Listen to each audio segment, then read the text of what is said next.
Hello again, and welcome into another edition of Interrupting Racism. I'm Brian Prawitz, the host and creator of this idea, because I think it's really important that we share the perspective of leaders from around the state of Oregon who are doing amazing things for people all over this state, who are leaders within their own industry and leaders in our state, doing great work on behalf of Oregonians everywhere. Just about everybody who is on Interrupting Racism has a tie to, or who has been through and is now a senior fellow of the American Leadership Forum of Oregon. The reason that that's important is because the efforts of ALF and the work that is done by the organization basically changed my life. And I'm trying to feed some good stuff back out into the atmosphere at a time when it seems like all we get is anger and divisiveness. And today I want to welcome to the program a new friend of mine, Libra Forde. Libra is joining us today from the Portland area. She is the COO of Self Enhancement Inc., which we will talk all about as we go along, Libra, but welcome to the program. Thank you, Brian. I'm so excited to be here. Thank you for even thinking of me. And yes, ALF changed my life too. Yeah? Yeah, absolutely. Excellent. Well, the whole point of ALF was to put leaders in the state of Oregon from different networks into a cohort where understanding and respect and, if you're really lucky, love would develop to a level where, even though Libra and I, though we did meet in Roseburg when you had your turn here, we've really never met, but we know we have some things in common just because of the ALF experience. Yeah. And so it makes it easy when you pick up the phone and you start talking to have a little bit of understanding for each other. But that's enough about me and that. I want to talk about the things you do, Libra. The phone call we had the other day really inspired me. It really encouraged me. I've been telling other people about just a tiny drip of what we're going to get on the program today. And so I'm excited about that. But the first thing is, give us an idea of what Self-Enhancement Incorporated is, Self-Enhancement Inc., SEI, what you do, and maybe a little bit about what drives your passion for that kind of work.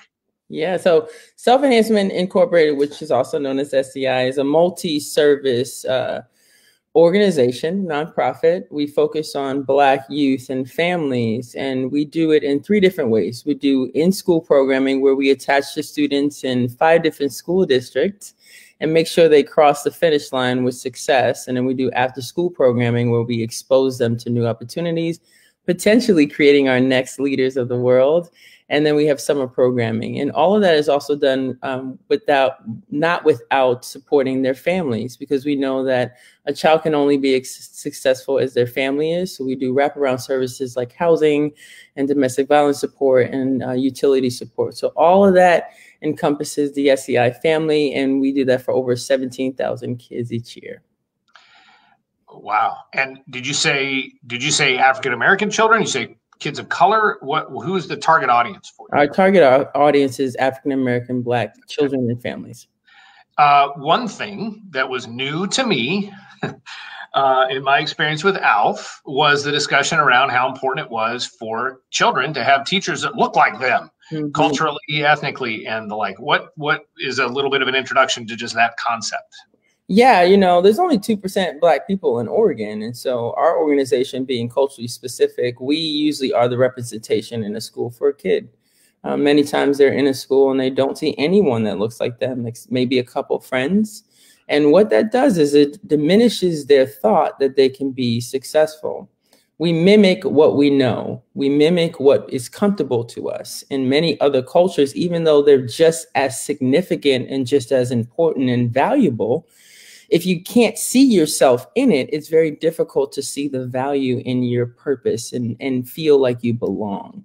So representation is so important for all. And it's not just important for the Black or the Indigenous or any child of color in the room, it's important for all children, because when you see difference in front of you all the time, when you move on in your life and the room is different, all of a sudden you know how to be without interrupting in a way that is harmful, because you have learned what it means to be indifferent instead of learning it later in life after you've been filled with this idea that you are the only one.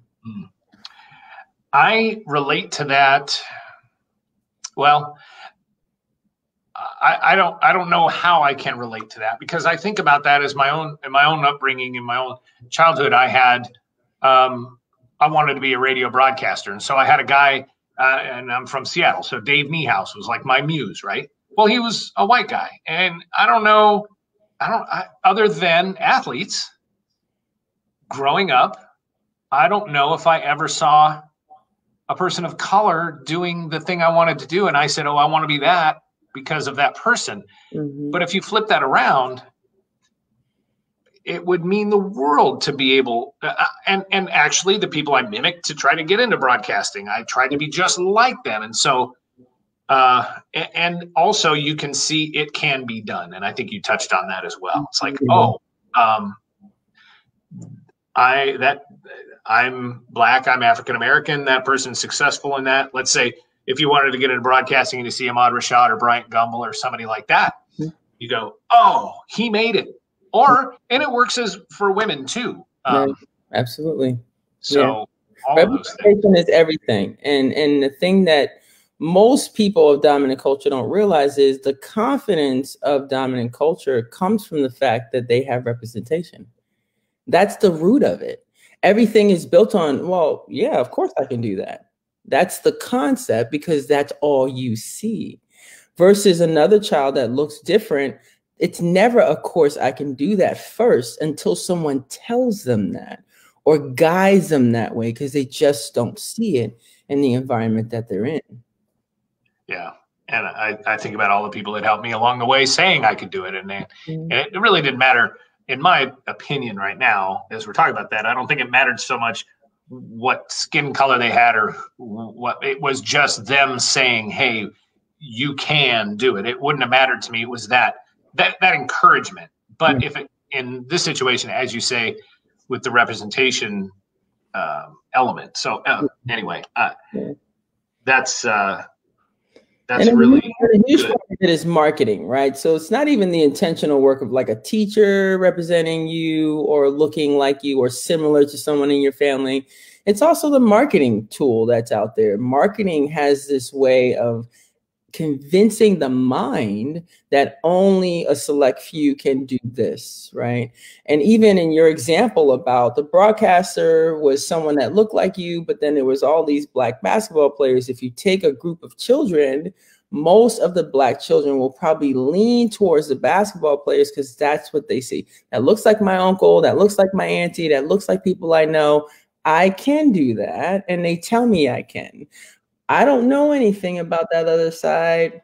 Probably not a lane I want to go to. And in life, as humans, we don't naturally go to something that's difficult or different because our world has been built on do what's easy. And so as a child, their first instinct isn't to just be like, let me just ruffle every feather and go that way. They want to go the way that the water seems smooth and everybody else is going that way. So let me just go. And psychologically, there's a lot of things that we can do to help children build a boldness and make them emboldened enough to say, I can do whatever I dream of.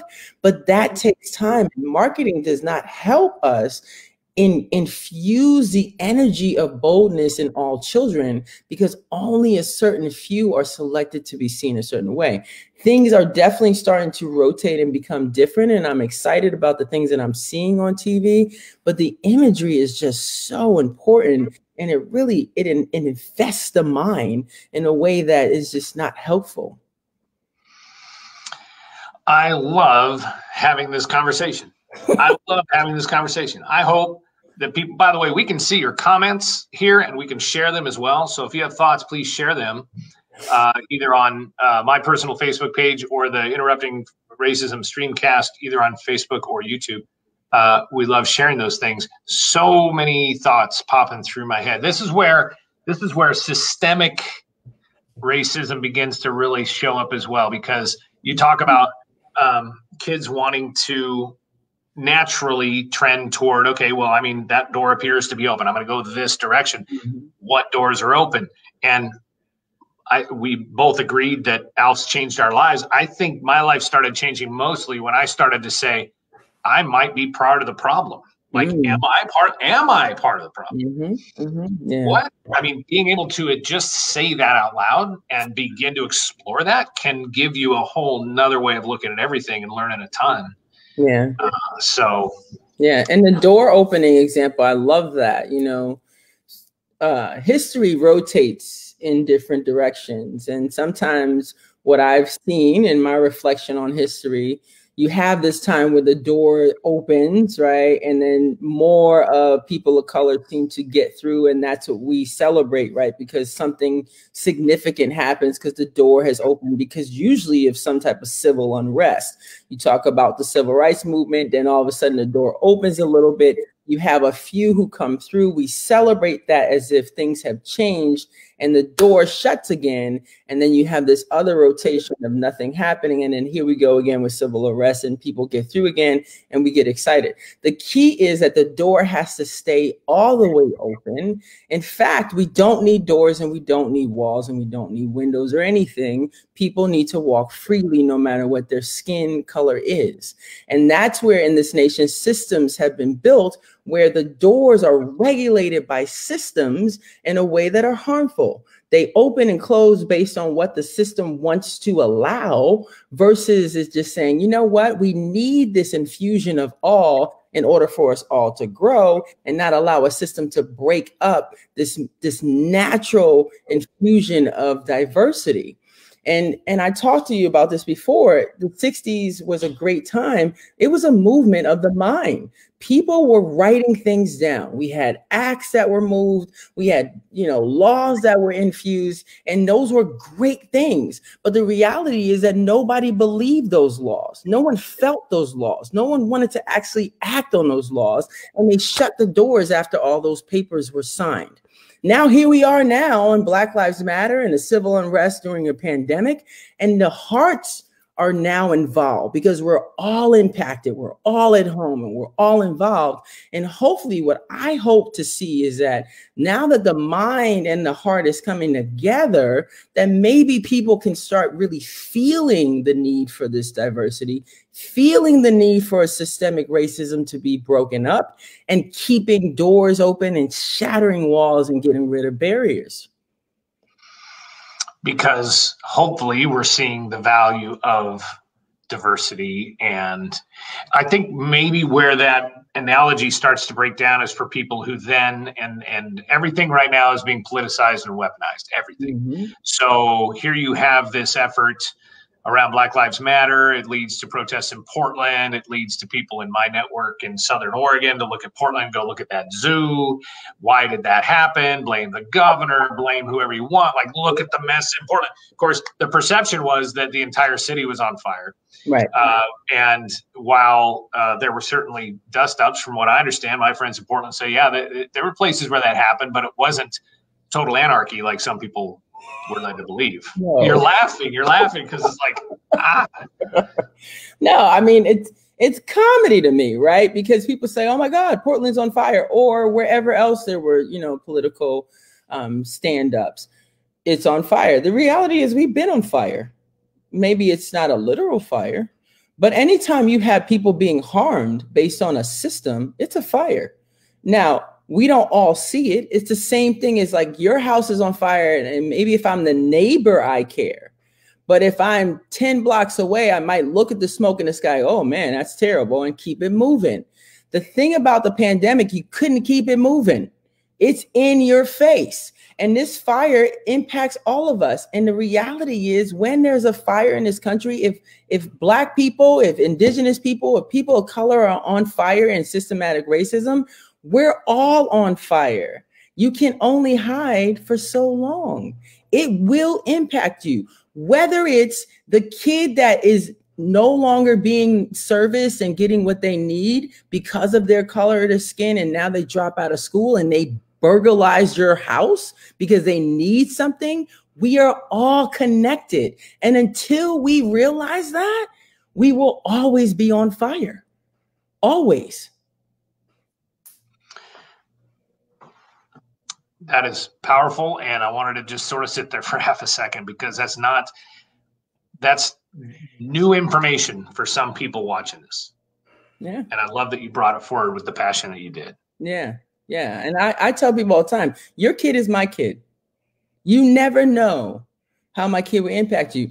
For example, we just had an administrator of this country that impacted all of us. Whatever your political views are, that human being impacted all of us. So think about it. Every kid, if they don't have what they need, they become your next president. They will impact you. So we have work to do. We have to begin to see the connectivity now. We cannot keep thinking that being divisive is the answer to our country healing and being progressive. The only thing that will heal us is for us to realize your life is important to mine and my life is important to yours, because everything we do connects somehow at some point. Now, for me, I don't particularly like the last president. So for me, whoever raised him, I'm pretty damn upset about it. I'm upset about all the people in his life that didn't adjust his walk in his life, because I got impacted by it in a negative way. Don't appreciate any of you. You all should have stood up. So I want to talk about your experience with kids as well, because this is where some really big encouragement comes for me. Because I asked you in general, and this is kind of I guess I would ask any teacher, anybody who has experience with kids these days, in general, just a really ridiculous, vague question. How do you think they're doing? And talk about, lumping everybody together and stereotyping. But what do you see out of the kids right now that you're around when it comes to some of these big social issues that we're talking about as adults? Yeah. Most of the time we're talking about it as adults. Yeah. You and I are talking about it as adults. Yeah. I think that as adults, we think that kids are the problem, but really we're the problem. Adults are the problem. We have a lot of hangups that we displace on kids, and we say that all these things are their issues when really there are issues. From a kid's standpoint, I think that there are kids who are doing okay. This is their world. They're kind of used to it. And then there's kids that are not doing okay for many reasons. And some of it goes back to the clear lines of the have and have-nots in our country. There are kids sitting in homes with no food, and the only food they ever got was in the schools. Now, of course, some school districts are doing a great job of making sure they eat and all those things, but they're in unsafe homes. There are kids that have learning disabilities that don't have parents at home who are able to support them in it. And so all of those and many more, there's many more examples of children that are not doing okay. But I think the majority of the children, from the just general education lens, this is their world. Being online is not the end of the world for them. Being online for adults is the end of the world. And it's interesting how, as an adult, we become our parents. And our parents once, complained about things. And, oh, my God, I think about the television and how the television was evil and no one wanted that. And now you can't walk in a household and not see one. In fact, when people tell you they don't have a television, you're kind of like, oh, wow, that's interesting. Times change, and I think kids are good at being resilient in them. I am concerned about the kids that are not safe and have social emotional needs. But I think most kids they're hanging out and they're being really, really strong about it.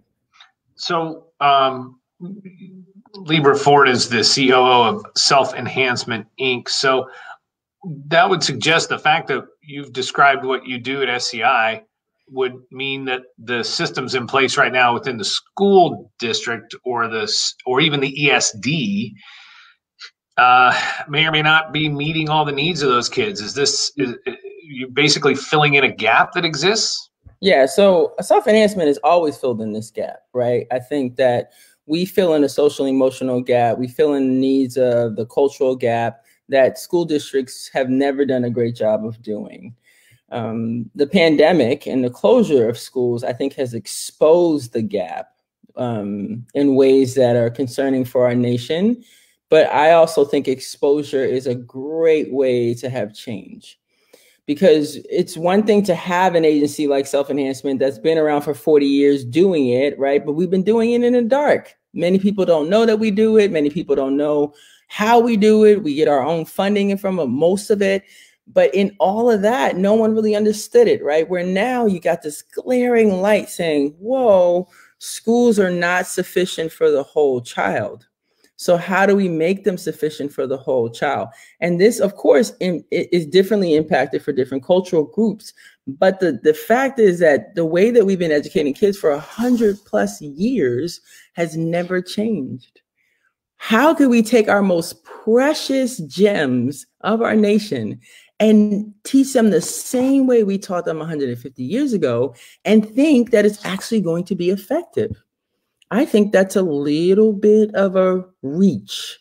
So we gotta take this exposure and see what we can do with it, right? Like, there's a lot of innovative things happening in the pandemic that I think we can probably gravitate to and use as innovation for forward-thinking education in our nation. But it's time for a change. It's the last monopoly of our country. We gotta change it. Is the incorporation of online and technology part of that, do you think? Absolutely. You know, other nations have been doing hybrid models for years and are way ahead of us academically in terms of their children. And also, it allows a child to be more than just a student behind a desk.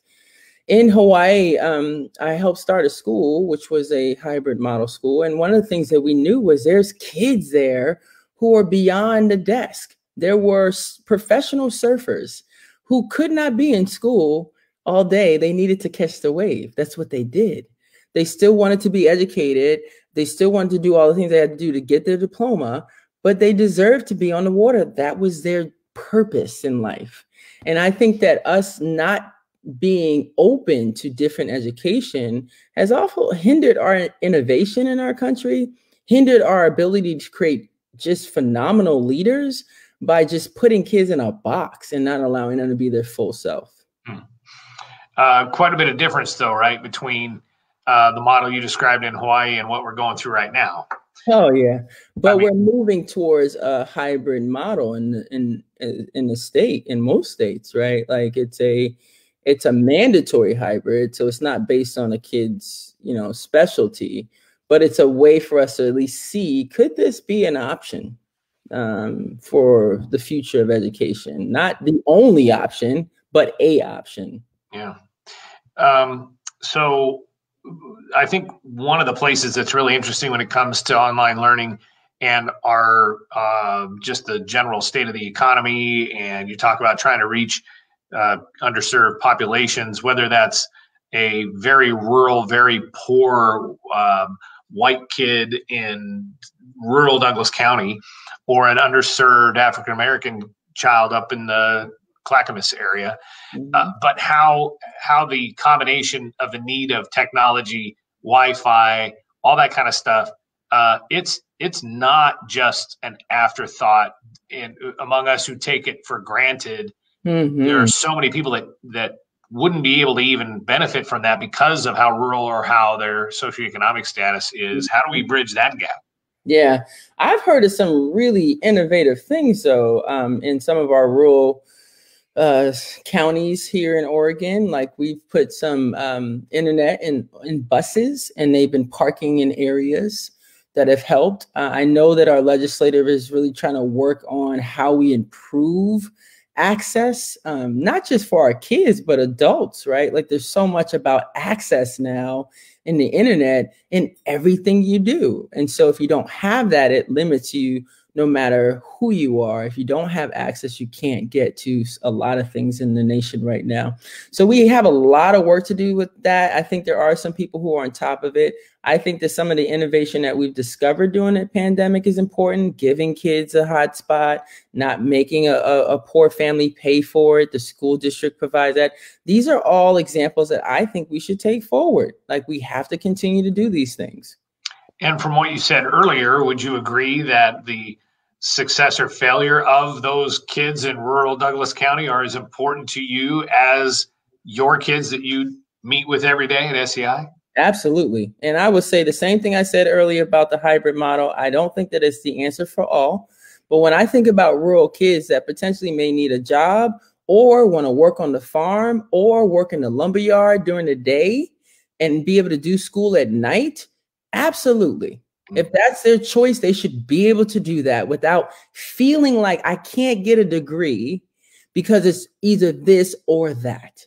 You should be able to make the choice to do both if you choose to. I think that this is a movement for education, and we need to take heed to it, how we can really represent all and help all get to the finish line.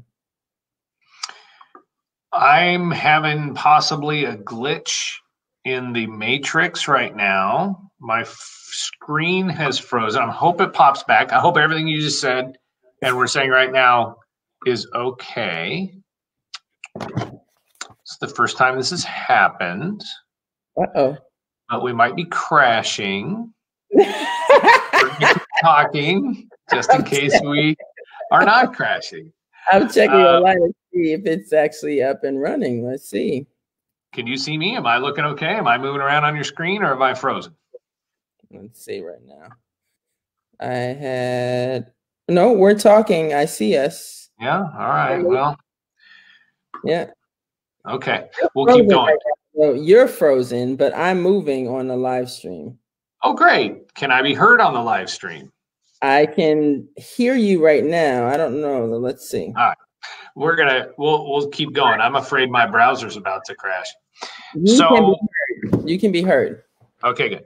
I want to shift over to just kind of the bigger social issues that are in front of you still. One of the things you and I have talked about a couple times now is that it seems like COVID, the controversy around still COVID, access to businesses, masks, no masks, the vaccine process. A lot of people are very upset that teachers right now got pushed ahead of our 80 plus elders who hopefully will be getting vaccinated very, very soon. Lots of things to get caught up in other than some of the momentum that was built around racial equality in our country for the past few months. How important, or where, the question I have for you is that you live this every day. It's not like the news does shift away from certain things, but where is equality and fairness and access and some of the things we've been talking about, open doors for people of color? Where is that still on the radar for you? And I guess it'd be obvious to say it's still really, high up there because you're a Black woman. So it's never going to really go away. No. But as you look at the way the media is treating everything, this is not the top thing anymore. It's a lot about COVID and still politics. How are you feeling about all that? Not surprised. I think that being Black in America, that there's moments that they highlight us. Like I said earlier, the door opens, they let a few in, and then the door closes. So I'm not surprised that it's not a priority anymore. I think that there are people in the community, boots on the ground, who are trying to keep this messaging alive. And I'm appreciative to them every single day. I feel like the work we do, we've been protesting for 40 years at SEI. It's just not on the streets. So there's good work that's going to continue to be done. It's unfortunate that it's not in the limelight the way that it was before, because I felt a lot of people had an opportunity to learn from it. But the work doesn't stop. So I'm not surprised that we're not in the headlines anymore, but I also know the work doesn't stop because it can't stop. We're all moving this mountain one grain of sand at a time. My ancestors moved a little bit. Their children moved a little bit. It keeps going each generation, and we're all determined to keep moving this mountain. If this has been your fight, you're still fighting. We're just not on the news anymore. But you do feel like the needle has moved a little bit, right? We talked about how it's a little bit more on the conscience Yeah, now. I think that is definitely, yeah, this movement to me is more about the heart. And I feel like there's more people who have had their heart moved. And I call it the army of the soldiers of fighting against racism. We've added a few more soldiers to that army because people have been moved. And anytime you add more soldiers or warriors or whatever you want to call it to the fight, that's a good thing because you have more strength. I just don't think it is the movement to really set this straight. We can't just stop here. We have to keep moving this needle, keep moving this mountain, keep gathering all the soldiers that we need to make sure we can truly see what's behind the mountain. Because I believe that if we can get this done, there's beauty on the other side for all of us. I really believe that. It's what gets me up every day. As much as I know that there are people on this planet who see me, who hate me just because of what I look like, I'm not ever depleted by that because I know that one day this will be different. And what is done? What is we want to get this done, or when this is done, how beautiful it will be. Yeah, I think done is when we're not survived by social constructs of race. That's when we're done. Right now, all of my ancestors and myself probably will be survived by this concept of racism. When that stops, when people like that look like me can pass away and they're not survived by it, then we're done.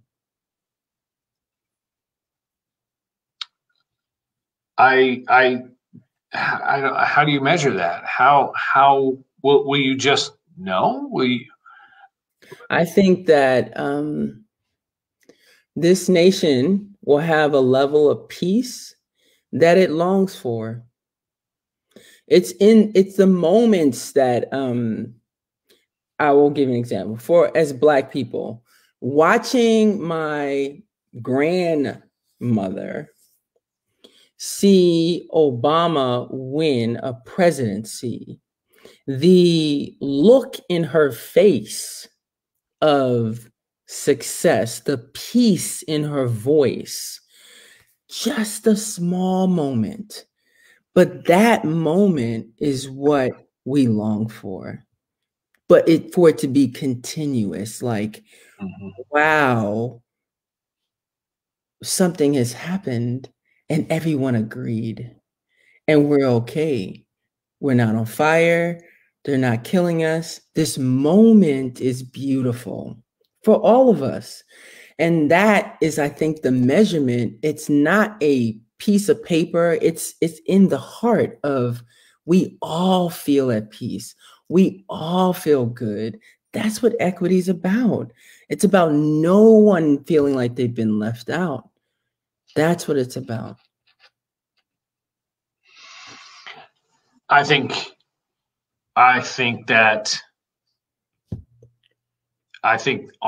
from my network of people, which would be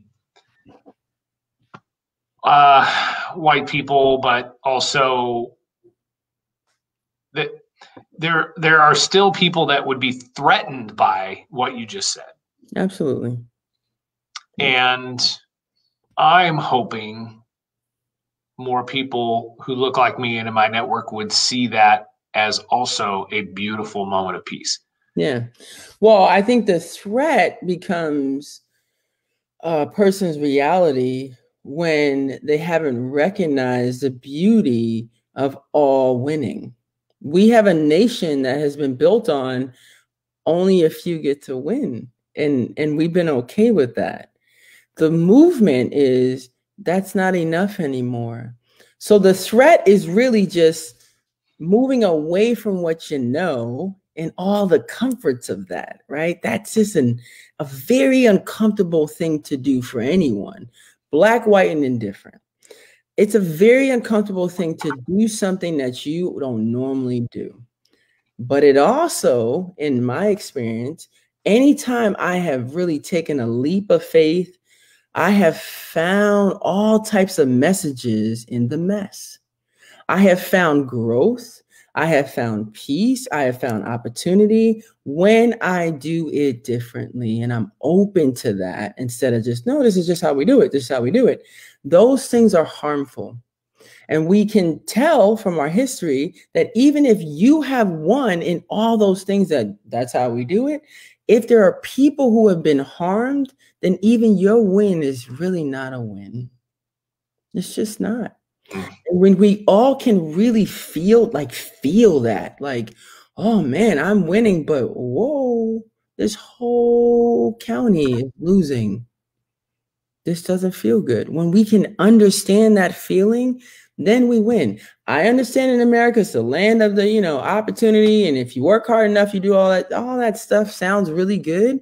But the reality is there's lots of people who look like me who work really hard and never get opportunity. Something's wrong with that. I hope you write a book someday. I hope you write music or something, because what you just said, I'd love to. We should quote that whole thing: winning for all, when not being okay that only few can win, or when everybody wins and no one was harmed. Yeah, no one. Is your win helpful or harmful? I tell my kids that all the time. And I'm not the one, like, let me be very clear. Maybe I'm going to write a book. I'm going to just quote you and write a book. And I want to be clear. I was an athlete, so I believe in winners and losers. I'm not the one that gives a trophy to everyone either. I'm not that person. But I also know that even if in a game, when I won a game, I was the person that not only shook hands, but talked to the people that maybe lost against me. I was not the one that kicked you when you're down and, oh, when I get the newspaper article, I'm going to make sure I talk about you and just how terrible you were. Not helpful. It's just not helpful. But that's what we do figuratively for most of the things in our country. We win and we kick people. And sometimes knowingly and sometimes not. Absolutely. Maybe. Oh, I think that there's a lot of people who are unconscious about it, but unconsciousness is also a choice. There's a level of unconsciousness that you choose to not dive into this little feeling of something doesn't feel right. And you train yourself to ignore that over and over again, and that muscle gets really strong. Then all of a sudden your unconsciousness becomes, well, I just didn't know. It becomes your excuse. I don't believe that unconsciousness is forever. I believe you can change that if you choose to. That's where I was. Straight up. Mm-hmm. I didn't, I kind of started making noise after George Floyd. Right. And tried to say the right thing, and was supported for it, by the way. Received very, very, very little feedback that was negative. Didn't really ever get verbally attacked by anybody, anything like that. And the thing that I heard other people say, and I realized it was true for me. I didn't get told this by anybody, but maybe it was like a late night, maybe it was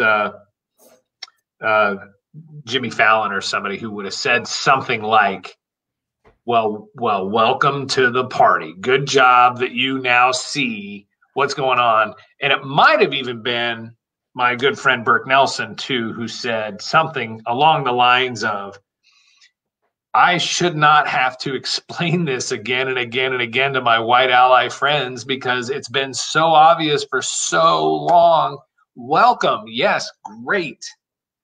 But where you been? Right. So, boy, some of that stuff hits really hard on this side of that, especially when you're trying to do right. Mm-hmm. But, a lot of this stuff, you said the word comfort. A lot of this stuff is not comfortable. A lot of the process that it takes to go through this transition, this transformation you're talking about as people begin to wake up to what's happening, it's not comfortable. And very few people are willing to put themselves in a position of not being comfortable intentionally. And full circle here, that's what ALF That's what ALF does for people. Stick you in a place, make you uncomfortable, shake you up a little bit. Now, how do you feel? And then throw you back. Process that. And it's a very, in my opinion, it's a very healthy thing to do. And it's opened up a whole brand new stream of understanding and learning for me in my entire life that I hope will carry on forever. Yeah. So to me, this is where I advocate for youth education to be different, right? Because really, if we taught kids about the concept of overcoming challenges, the concept of healing when, you know, you're in these uncomfortable situations, and the concept of not being unconscious, these are all teachable things, right? And unfortunately, we wait until we're adults to then say, oh, by the way, this is what you should be doing in order to overcome those challenges and to be more conscious and to be more woke, as they say today. All these things can be taught earlier. And when we talk about interrupting racism, that's part of it. There's many facets, right? Like there's so many pieces to it. But if we just teach kids that it's normal to not know, it's normal to be uncomfortable, it's normal to overcome challenges, and here are some steps that you can start looking at on how to do it, then when they get older and they reach these barriers or these obstacles, it's not so uncomfortable to make a switch. I am a little bit distracted only because I'm checking to make sure we're still on. I may need you to repeat some of what you just said for me to continue that line of thinking, which I am so thankful to know that it's still on. Like we're on Facebook, okay? It's working. I'm really glad because my screen is totally frozen. I can't do all the normal things I would like to do. Thankfully, my face isn't frozen in one of those really, really embarrassing poses, although it's not that flattering. And I'm trying to see, like normally we'd be able to see comments from people and be able to interact, and I kind of can't. But let's see. What's that? I'm gonna see if I can see anything online. Yeah, no, I'm frozen, pulling on my neck, and you are vibrant and spectacular. But at least people are still hearing us. I'm very glad. So this might be the best way to. I'm a radio guy. So this may be the best way for me to be presenting to people right now, is a frozen face and just my voice. I don't really know. But you brought it full circle when you talked about youth education. Libra is the COO of Self Enhancement Incorporated. And also, by the way, a school board member of the North Clackamas School District. Yes. Correct? Yes, that is correct. Which, bless you, because I'm a Roseburg City Councilor. I told you before, I think school boards actually are more difficult to be on than even a city council. So good for you. Thank you for your volunteer service, which also people forget it's a volunteer job. They do forget that. Youth education. So I've heard we are currently bringing up the most diverse generation we've ever had. That must give you some hope. And I just wonder how are they interacting? Like, I mean, if seeing other kids of various, black and brown kids are hanging out with white kids and they're understanding each other at a younger age, hopefully that will just grow kids up so that racism isn't necessarily built in. Can we break it down because of that diversity at a young age? Yeah, I think it will help. I think it's always helped, right? Through the years, children's interactions with difference has also changed their approach to life, right? I think that it's an opportunity. It gives me hope. But I'm also really aware that those kids go home, and many of the households are not believers of diversity, or not lovers of difference, and would prefer things to stay the same. And so that challenges a child, because then they have to choose between what they're experiencing at school and what their family that they love is telling them. So, at some point the rubber meets the road and they'll make a decision. And I hope that in their experiences at school that they'll make a good decision. This is why it's important that school districts do emphasize equity and inclusion and diversity, so that they can at least see that lens. Once a kid is exposed to something, they have more of an opportunity to be different. But if they're never exposed to it, then the challenges come later in life where they have to learn it at an older age, which can be more complicated for them. Yeah, and as much as we in Southern Oregon look at Portland and say, wow, the diversity, you're saying there's still only 2% African-American people of color in Oregon, right? In all of Oregon. So that whole thing of how many kids actually are seeing people that don't look exactly like them in their classrooms. And the numbers are coming up. I mean, yeah, we are seeing a Spanish-speaking Latinx, if you will, population continuing to grow here. Mm-hmm. And it's actually a higher number in schools than it is among our general population. Yep. And so, you know, at least that's happening. But yeah, I think about the kids in my backyard and the opportunities they have to see people of color and understand them and grow to respect them, and mm-hmm. And just hope that there are enough influences out there that that can happen. I agree. And we can move that ball. That is the hope. That is the hope. And again, I always say, kids are not our challenge. Kids see things from the purest place in their heart, right?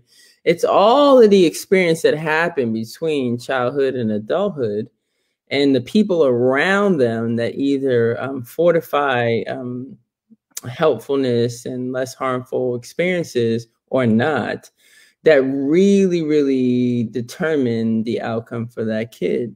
And it's important for us to all step up, because sometimes some parents or some families just can't do it. They don't have the lens or the resources or the ability.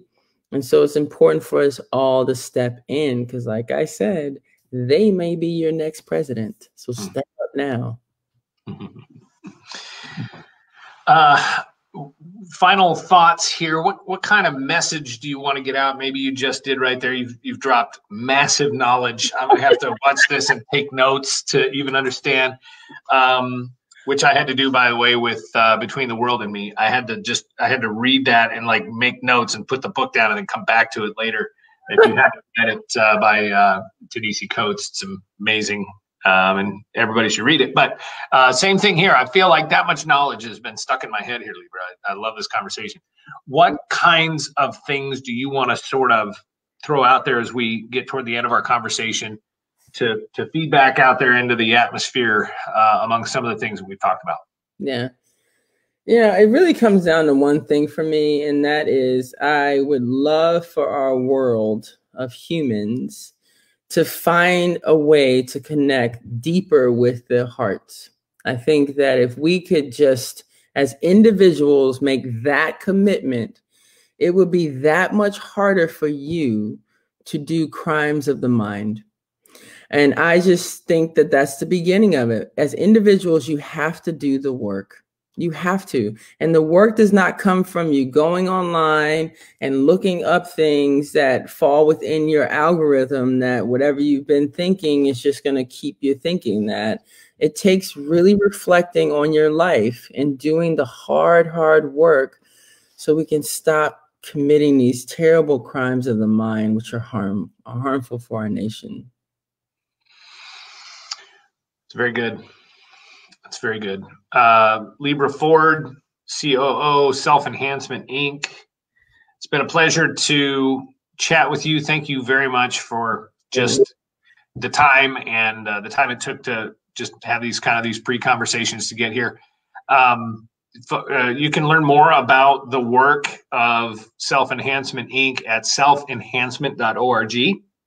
Yep. Also, I've been wearing T-shirts on the show that you can pick up at speakupwithus.com. Speakupwithus.com. There are several messages on T-shirts. We're hoping to have you be out there stirring up conversations without actually having to say a word. Speakupwithus.com. You can find out more also about ALF, the American Leadership Forum, at alforegon.org. Yeah. All right. Well, normally I would wrap this up and hit the stop button, but my browser's broken, so I'm going to have to probably reset my computer while I watch Facebook and hope that it turns off. This has been one of the most successful broadcasts of Interrupting Racism because my face hasn't moved for the past 25 minutes, which fans of the show are saying, all right, excellent. But I'd be smiling broadly right now I feel your passion. I feel your compassion. I feel so much just being able to talk to you and connect with you. And I think you're amazing. So thank you very much again, Libra, for coming on the program. And it takes one to know one. So thank you very much for that. All right. Well, Interrupting Racism will be back again soon. You can check us out on Facebook and also on YouTube, see the past interviews that we've done, and check back in again the next time you see the program. And in the meantime, every chance you get, I would hope, if you get the opportunity, that you would also do your best to interrupt racism. Thanks for being with us. Thank you, Libra. I hope you have a good afternoon. You too. Okay, I'm going to turn my computer off. Let's see if it fixes what's broken out there. Anyway, bye-bye, everybody.